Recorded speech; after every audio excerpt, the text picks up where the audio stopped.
उसी दोपहर दोनों बहनें सरपंच के पास पहुंची। चौपाल में गांव वाले बैठे थे और वहां पहले से ही धर्मपाल बैठा हुआ था। सरपंच जी, हम आपके पास न्याय मांगने आए हैं। हमारे चाचा चाची जमीन हड़पना चाहते हैं और शायद पटवारी से मिलकर फर्जी कागज बनवा रहे हैं। हम अनाथ हैं, इसका मतलब यह नहीं कि हम बेबस हैं। हमें अपनी माँ बाबूजी की जमीन किसी हाल में नहीं देनी। कृपया आप हमारी मदद करें। धर्मपाल जी, अगर यह सच है तो यह गांव की मर्यादा के खिलाफ है। परिवार के नाम पर ठगी करना यहां नहीं चलेगा। सरपंच जी, यह लड़कियां हमें बदनाम कर रही हैं। हम तो बस जमीन की चिंता कर रहे हैं। इन दोनों बच्चियों को क्या पता ये जमीन के बारे में। यह जमीन के बाद तो इनके पिता और मैं ही जानते थे।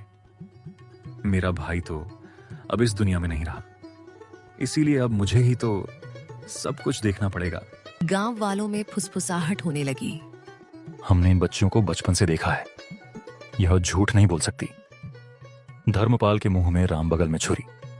हम सब समझते हैं इसके बारे में। सरपंच ने इस बात को अगले दिन पंचायत में विस्तार से निकालने की बात की और फैसला अगले दिन देने की बात कही। बहनों की आंखों में पहली बार उम्मीद की चमक थी।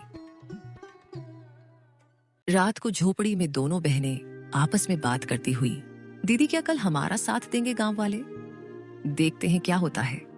मुझे किसी पर भी भरोसा नहीं रहा है। आखिर माँ बाबूजी के जाने के बाद मदद ही कहाँ की किसी ने हमारी।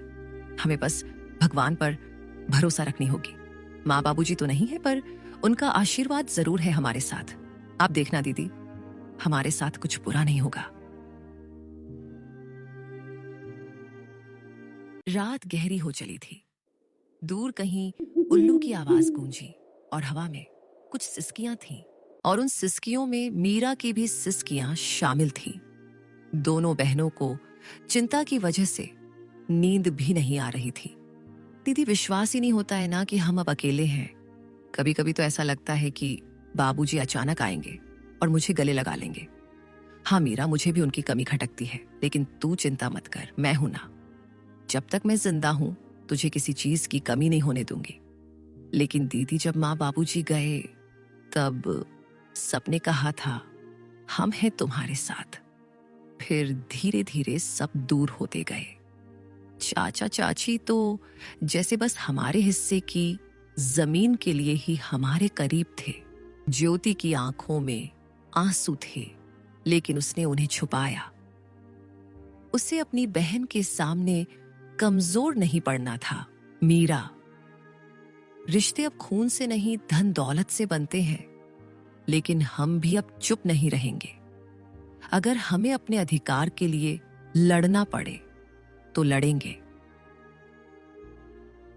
सुबह होते ही गांव में एक अफवाह फैल गई कि धर्मपाल अब पंचायत से कहकर जमीन अपने नाम करवाने की तैयारी कर रहा है। गांव की गलियों में लोग कान्हा फूंसी करने लगे।